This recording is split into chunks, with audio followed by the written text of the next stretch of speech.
Besties, seriously, you cannot imagine how messy things got. If you thought Denise Richards' divorce drama with Aaron Phypers was bad, it's officially blown up into something even darker. Picture this. Aaron Phypers calls 911 in the middle of the night, saying he fears for his elderly parents' safety, and cops roll up to Aaron's family home in Calabasas. And what triggered it? Denise reportedly showed up unannounced, banging on the door, screaming, and demanding to retrieve her dogs, all while a restraining order was in effect. Literally. Emotional chaos meets legal sunset. Let's rewind slowly so you can picture it. Denise arrives at Aaron's parents' house despite a court-issued temporary restraining order that specifically prohibits contact. Her stated reason? To collect her dogs. But what Aaron's team claims is horrifying. Denise allegedly showed up enraged, demanded Aaron let her in, yelled at his elderly parents to vacate their own home, pointed fingers in their faces, threw mail, and even tried to hit his brother. This wasn't a quiet arrangement over dog custody, it was full-on intimidation right in the middle of the night. Aaron told the dispatcher he was too afraid to let her inside. They used to live together, so the logistics might have made sense, until he explained Denise was violating the restraining order and had no business there. When he heard screaming, he feared for his parents' safety. The dispatcher audio is chilling. You can hear Aaron's voice crack as he explains how shaken his mom looked. Cops arrived within minutes, but their priority was to calm the situation, not make an arrest. Once they assessed, they said no crime was committed and left. Aaron chose to stay outside the property to avoid violating the protective order himself. Meanwhile, his parents were visibly upset, still reeling from the confrontation. Literally, the police considered it a volatile domestic moment, not a crime scene. But still, with parents shaking visibly, a fear for safety is real. Now Denise's side of the story is very different. Her lawyer says she called first to confirm Aaron wasn't home, entered the house calmly just to grab her pets, and left peacefully. They claim the story of yelling and bag throwing is an outright fabrication. Denise reportedly accused Aaron of euthanizing one of the dogs without telling her and said she feared for the animals. Her lawyer argued she didn't intend to intimidate or violate any orders. She was simply retrieving her pets. Aaron's camp flatly denies Denise's claims. They say the euthanasia allegation is absolutely false. The dogs, they say, were fine, and Denise has no proof. They argue her arrival was a violation of court orders and an intentional escalation, inflicted stress upon his elderly parents for no valid reason. They accuse Denise of manufacturing the dog excuse to justify a trespassing stunt. What's gripping is that Denise had already filed for divorce and received a restraining order days before. In her court filings, she alleged extreme abuse, claims of slapping, choking, multiple concussions, death threats, and emotional manipulation.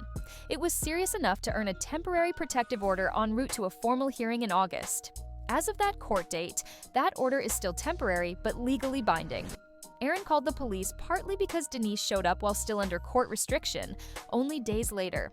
Aaron strongly denies the allegations against him. He says Denise is intoxicated, driving under the influence, and unsafe around their daughter. According to him, he was the one injured in the marriage, claiming Denise attacked him, destroyed his phone, violated the restraining order earlier, and even surveilled him digitally. So their narrative split wide open. She claims he abused her physically. He claims she sabotaged him through substance abuse and threats. The divorce timeline is lightning fast. Aaron files, Denise counters, restraining order is served, and before weekend's end, Denise attempts the dog pickup. Media outlets explode with stories of yelling in the backyard, emergency calls, and two parental camps deeply uneasy. Aaron moves in with his elderly parents for protection. Don't underestimate how emotional that must feel.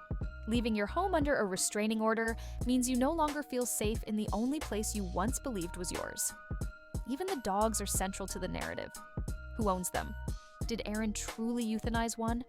Was Denise wrong to go get them in person while legally barred? Her side says she feared the dog's life and just wanted to rescue it. His side says it's manipulation, attention capture, and a legal violation. And then there's the ominous detail. Denise recently appeared in public with what looked like a black eye and cheek scrape. Some say it's lighting or bruises from cosmetic work, but others suspect it may be from abuse. Given she accused Aaron of physical violence, it hits skeptical viewers with more questions. Was she injured in the confrontation? Or is it unrelated and simply misinterpreted given the timing? The lack of clarity adds to the emotional complexity, all while RHOBH cameras continue. Denise still films, attends events, and appears polished on screen, dialing back mute reactions to savage questions while the private side of her life fractures. She's living two truths in parallel, one curated for Bravo, another tearing through legal chaos at home. Erin is absent from the show, but very much present in the public drama. This sets the stage for an escalation in court. Their August hearing could convert the temporary order to something permanent, tying Erin's movements down and keeping Denise at least 100 feet away unless supervised. That alone can change the dynamic of how they interact, emotionally and, frankly, legally. If the court sides with Erin's fears, its judgment may materially shift control of property and custody dynamics. From the outside looking in, it's easy to question motives. Was Erin justified? If his parents still lived in the house and Denise financially supported them at some point, why force eviction through one woman's visit? Could the dog's drama be a cover story? Or is Denise being vilified to control public narrative? Fans online debate these angles: emotional manipulation, financial entanglement, fear-based narratives, or PTSD trauma captured live in one phone call. What's constant is the emotional trauma. Both sides are claiming deep betrayal. She accuses him of physical abuse. He claims she endangered everyone and weaponized personal items. They each believe the other is dangerous. Neither sleeps easily. And now, the elderly in the fight, Erin's parents, are frightened in their own home. Now we're left with big questions. Should estranged couples be allowed to interact at all when restraining orders are active?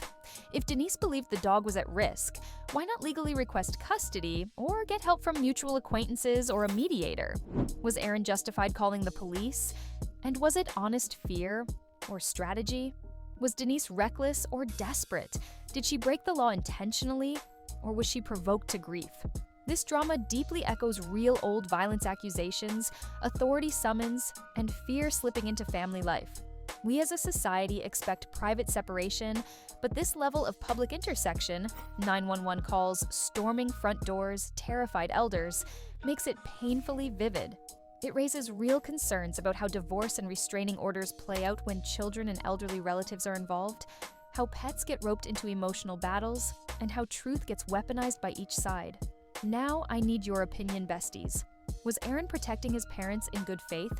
Or did her visit, dog issue or not, constitute emotional escalation? Has Denise crossed a boundary by entering while the temporary order was active? Or was her fear valid given the allegations? And should Denise continue filming our hubj while this public legal battle is unfolding? Seriously, I want to know your thoughts. Let me know if you think this is legal overreaction or a legitimate fear call. Did you side with Erin? Do you feel bad for him and his parents? Or do you think Denise was justified and misrepresented by the press? Drop it in the comments. Don't forget to like, subscribe, and ring that bell, because this is the kind of story that keeps spiraling. We'll be watching court dates, social media updates, and both camps inching towards or away from peace. I'm sending love to both sides. It's a heartbreaking situation, and we all deserve closure and safety. Here's hoping the next update brings calmer energy, not chaos. Love you, chat soon.